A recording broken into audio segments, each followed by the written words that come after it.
Lukas Dostal is back to save the day for the San Diego Gulls.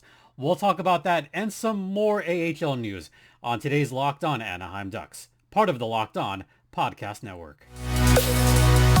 Your Locked On Ducks, your daily podcast on the Anaheim Ducks, part of the Locked On Podcast Network, your team every day.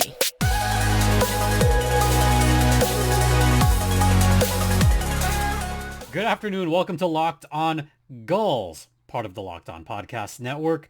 I'm your host, JD Hernandez, currently, as of right now, contributing to Defend the Nest. Yeah, talking some San Diego Gulls there. All right, let's get down to it. You could follow me on Twitter at StimpyJD. Show's Twitter's at LO_Ducks. Let's get right into it. The Gulls had a couple of games last week. The first one we won't talk about so much because it was a bad game against Henderson, but instead we're going to focus on what's going on with the Gulls right now because this does relate to the Ducks. Anthony Dostal is back on the roster, at least, for the Anaheim Ducks, this coming off of an injury stint and this coming off of the holiday break. The Ducks hadn't played for a few days, so holiday break was good for everyone around. And that meant Lukas Dostal would return to the San Diego Gulls. And if you think that Dostal had an easy time coming back to San Diego, you've got another thing coming. Lukas Dostal got the Anaheim Ducks experience, or maybe I should say that when Dostal was in Anaheim, he got the San Diego Gulls experience. Because when you think about the Ducks this season, they've had poor defense. They've allowed way too many shots, and they've had to rely on their goalie way too much. Well, that has not changed in San Diego. Lukas Dostal was in a familiar spot. Now, I should point out this game was on New Year's Day, which was a Sunday, which meant it was an early game on Sunday at Henderson, Nevada, outside of Las Vegas. Think about Las Vegas New Year's Eve. It's pretty lit, as the kids would say. You know what I mean. It was a bonkers time out in Vegas, a bonkers time for a lot of people. I did have to work that evening, so didn't really party too much, but just kind of hung out a little bit.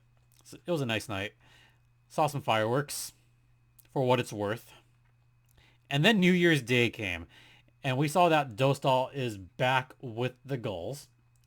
Henderson looked like they were still a little bit hungover from the previous night. They probably had the Vegas flu.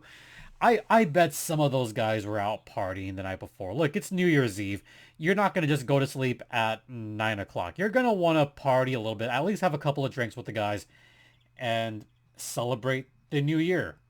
Well, it was San Diego that celebrated the new year. They rang it in with Henderson just caught flat-footed. Actually, Henderson looked flat in that first period. I mean, there was absolutely nothing in their game. They were skating a lot slower. They weren't getting pucks out. They were mishandling passes left and right. So San Diego, of course, took advantage of that. And this is where I got to give praise to Drew Helleson. I've been heaping his praises for the better part of a couple of months. And I've said that he's one of those defensemen that deserves to at least get a look with the Anaheim Ducks. Drew Helleson, nice pass from the point, first goal of the game, to Rocco Grimaldi on the right side, and had a pretty open pass to another open Michael Del Zotto, who kind of went forehand, backhand, and just kind of got it right under Yuri Patera. So that made it 1-0 San Diego. I'm glad they took advantage of Henderson's just sleepiness in the first period, because I mean it. There really was nothing in that first period. And then the first intermission came and Henderson woke up. It wouldn't be out of the realm to say that San Diego went back to their old tricks. They defended the lead way too much. They relied on Lukas Dostal way too much.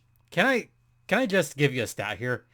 The final 36 minutes of the game, the Gulls were outshot by a wide margin.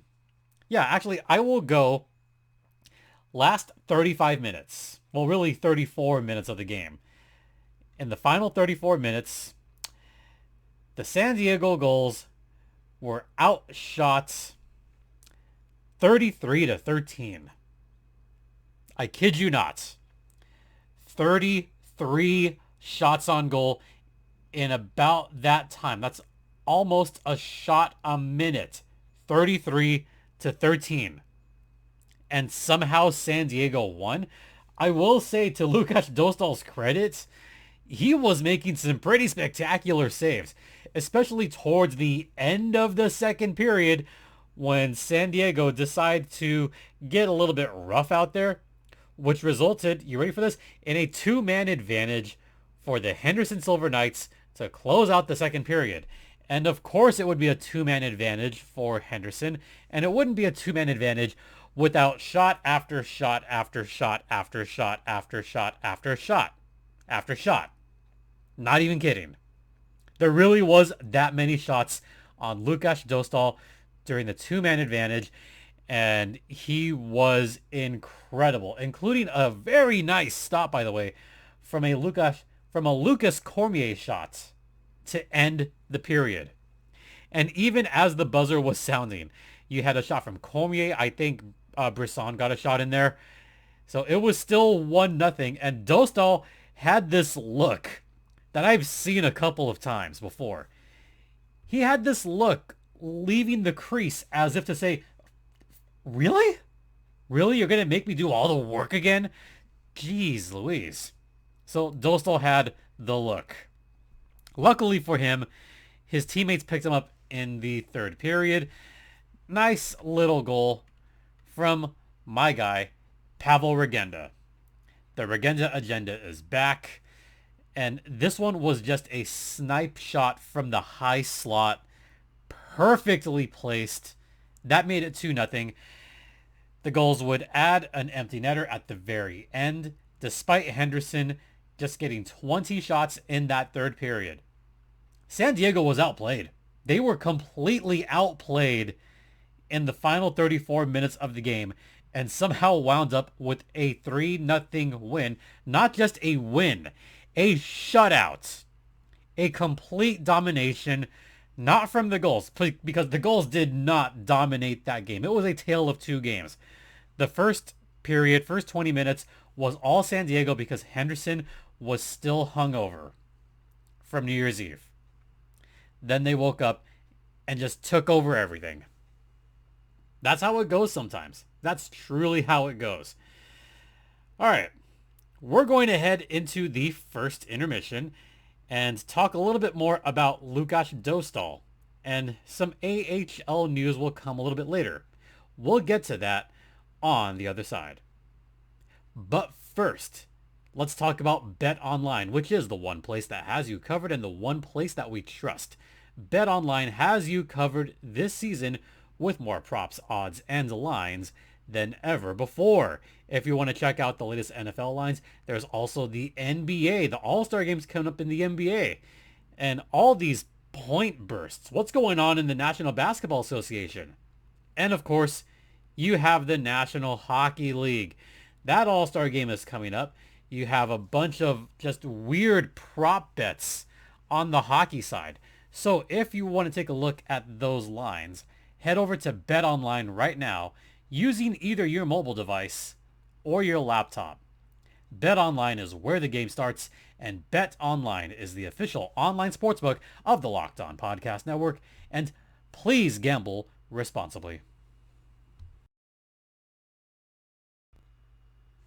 Well, welcome back to Locked On Gulls, which is part of the Locked On Podcast Network. Once again, you're locked in with JD Hernandez. Let's talk about Lukas Dostal for a little bit. One of my favorite goalies in recent memory. You saw how Lukas Dostal did with the Anaheim Ducks earlier this season, last month. Dostal got 2 wins in a row. That's still the Ducks' longest winning streak of the season. And Dostal was just incredible in net for those 2 games. And we saw it in full display at Henderson. And that was a great shutout and a very much needed shutout for Lukas Dostal, who, by the way, was by far the first star of the night. Not just because of the 39 save shutout. He also got an apple. I mention this now because I want to talk about just the amazingness of Lukas Dostal. He doesn't just stop shots. He actually looks to get points. If you remember last season, Lukas Dostal got that incredible goalie goal at Budweiser Event Center at the Colorado Eagles. And remember Dostal jumping for joy like a kid in a candy store. And Dostal got a stop, shuffled it right to Braden Tracy, and that's when Braden Tracy just kind of pitchforked it towards the opposing goal, and it went in. So Dostal with his first apple of the season.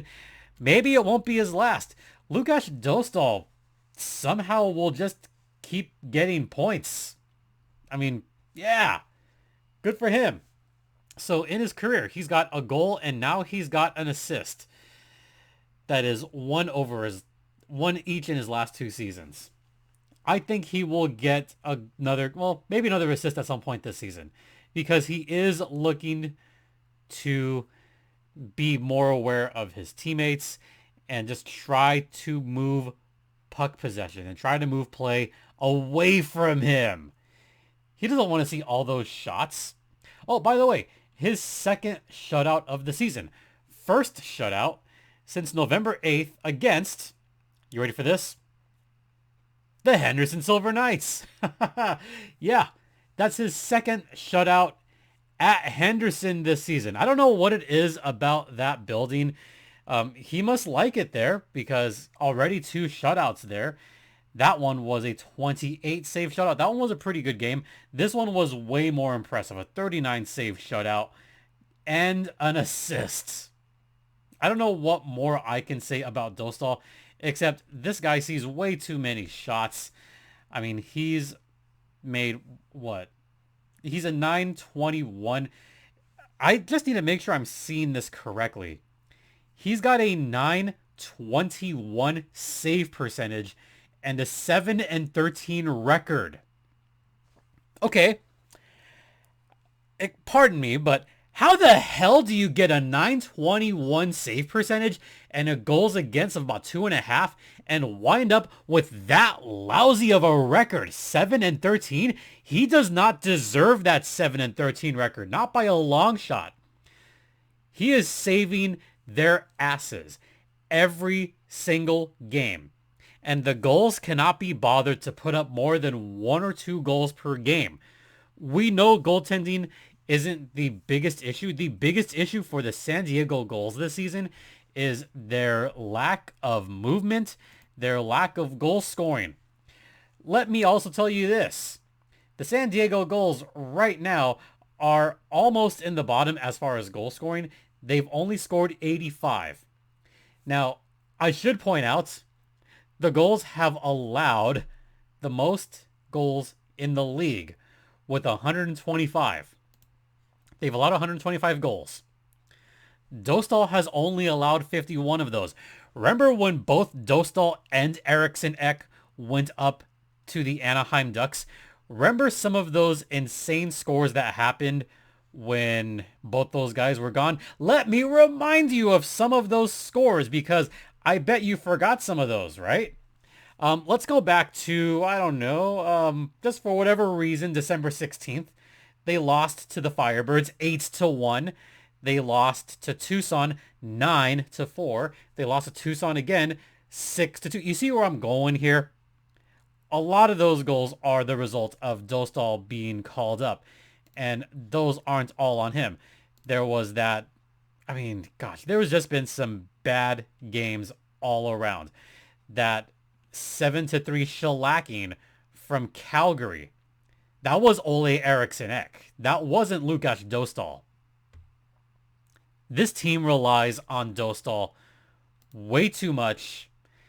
And while I would say give him a rest, you know what? At this point of the season, he's been rested. You know why he's been rested? Because the Anaheim Ducks chose to start John Gibson a bunch of times in a row once he was healthy enough, and Dostal's just sitting there on the bench going, when am I gonna play? When am I gonna get my chance? Now that he finally got his chance, he said, F you, Henderson, and just shut him out. I can't wait to see what he does in Milwaukee. I hope he gets a shutout in Milwaukee as well. That's what I'm hoping for, because that's going to be kind of a tough little 2-game roadie. Milwaukee's not a bad team. They're almost in the top spot in that Central Division. They're right there with Texas. They're right there with Rockford. Both very good teams. Milwaukee's had their way with some of the opposition in the Central, including the Griffins and especially the Wolves. Wolves fans hate Milwaukee right now. So I think they would be thrilled to see Milwaukee lose 2 games in a row at the hands of the San Diego Gulls legend, Lukas Dostal. All right, I think it's time for another break. So when we come back from the second intermission, we'll talk about some NHL news, or some AHL news rather. AHL, this is Locked On Gulls. AHL news, including some All-Star news. Yeah, stay locked in. Welcome back to Locked On Gulls, which is under the umbrella of Locked On Anaheim Ducks. And that's all part of the Locked On Podcast Network. Once again, you're locked in with Jason JD Hernandez, as we got to talk about All-Star stuff. Yeah, it's already January 2023, and the All-Star game is in 4 weeks? Are we actually going to do it this year? Are we actually going to have an All-Star game? The answer is yes. Yes, we are finally, after 3 long years, having the AHL All-Star game. The last time the American Hockey League had an All-Star game was right down the street here in Ontario, California. That was 3 years ago. 3 years. Oh boy, a lot has happened in 3 years. But I had the honor of working that game. It was a lot of fun. Got to see a lot of great players. One of my favorite memories was seeing Martin Ferk just murder a puck at 109 miles an hour. That was phenomenal. And then the game itself, seeing Anthony Stolarz make spectacular save after spectacular save. Even the Ontario Reign home crowd was cheering for Anthony Stolarz at the end of that first divisional game. That was really cool. So this year's will take place at Laval, Quebec, Canada, a suburb of Montreal. This was supposed to be the site for the 2021 All-Star Game, but obviously COVID derailed everything. So, the season ended abruptly in 2020. 2021 was this weird bubble season. So, of course, there was going to be no All-Star Game.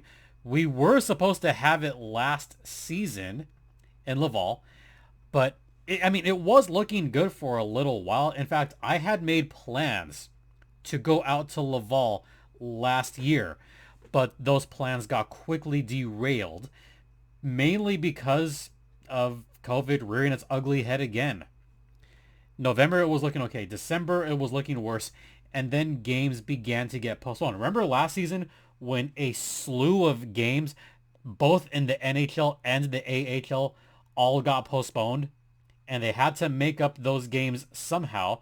So a lot of games were canceled between December and January, and they had to make up some of those games. So they used the All-Star break to make up some of those games. Then they tacked on an additional couple of weeks at the end of the AHL season as well as the NHL season. So a lot of games were tacked on at the very end. So it was weird last year. So as a result, no Laval last year. So it's finally happening this year, and for reasons which I can't say yet, I won't be able to go to All-Star this year, which really sucks because I really would have liked to go to Laval this year. Unfortunately, that's just not going to happen. But it'll still be really cool to see some of the future Ducks players make the lineup. Although this year, I don't know who would make the All-Star team for San Diego this year. I mean, my one guess, like the one player that I actually do like for San Diego this season is not even on. I mean, he's technically probably going to make it anyway, but I wouldn't be surprised if he gets called up at some point. Danny O'Regan. I know O'Regan has been just fantastic with the Gulls this season, getting called up and down. I liked him a lot earlier this season, but who I think will wind up making it is someone that should be on the Anaheim Ducks, Rocco Grimaldi. That is probably my main choice for the Gulls, along with Nicholas Brouillard. I think Brouillard has been great as far as skaters. But neither of those guys, I think, are actually going to make it. I think who's actually going to make it is going to be, without question, Lukas Dostal. Dostal is one of the premier goaltenders in the AHL this season, along with Dustin Wolf. Ooh, can you imagine that tandem from the Pacific Division of Dustin Wolf and Lukas Dostal? Ooh, ooh, that is spicy. I love it. Those should be the goalies for the Pacific Division, because I don't think Phoenix Copley is going to be coming back to Ontario. I think he's going to stay up with the Los Angeles Kings. So I think it is easily got to be Dostal and Dustin Wolf as your two goaltenders, by far. As far as who's been named the captains, we have an announcement on that. The two captains for this All-Star game are going to be Brian Leishoff from the Griffins and Gabriel Dumont from the Syracuse Crunch. Those are your captains. We do have coaches, by the way. We're going to have Todd Nelson from the Hershey Bears, Greg Moore from the Marlies, Neil Graham from the Texas Stars, and Mitch Love from the Calgary Wranglers, because all of those teams led their divisions on January 1st. In one of those divisions, the team got overtaken. The Coachella Valley Firebirds. They've gone on a bit of a run recently. They are now first place in the Pacific Division. In fact, they are first place in the entire AHL. And they're not even going to have a coaching staff there. In fact, they're only going to have one All-Star representative, and that's it. Oh, yeah, the reason for that. Each team from the Pacific Division only gets one representative, and that's it. And that is because we're in this ridiculous 10-team division in the Pacific. And there's only 10 guys per team in each division. So that means every team is going to have only one representative, and that's it. That kind of sucks. It really should be 8, 8, 8, and 8. And that's how it should be. But no, AHL right now deciding to have these weird divisions. I've been saying this for a while. Just put Colorado in the Central Division. At least make it somewhat more balanced. 8, 7, 8, and 9. A 9-team Pacific is fine. But ideally you want an 8-team division. But that's just a soapbox for another day. So that's that little bit of AHL news. Okay. Yeah, I'm done. We're going to wrap it up. Thanks so much for watching. Thanks for listening. Don't forget, this podcast is free and available across all platforms, including Stitcher, Spotify, Odyssey, etc., etc. You could email me at lockedonanaheimducks@gmail.com. Once again, there it is. Twitter's at StimpyJD. And, just thank you for your continued support. We'll be back with more normal episodes next week, and I can likely finally reveal what exactly is going on. Yeah, it's pretty big. Once again, thank you all for your continued support. It is very much greatly appreciated. For Locked On Gulls, I'm Jason JD Hernandez saying have a great rest of the evening. Please be sure to be kind to everyone out there. Be safe out there, especially in this weird weather.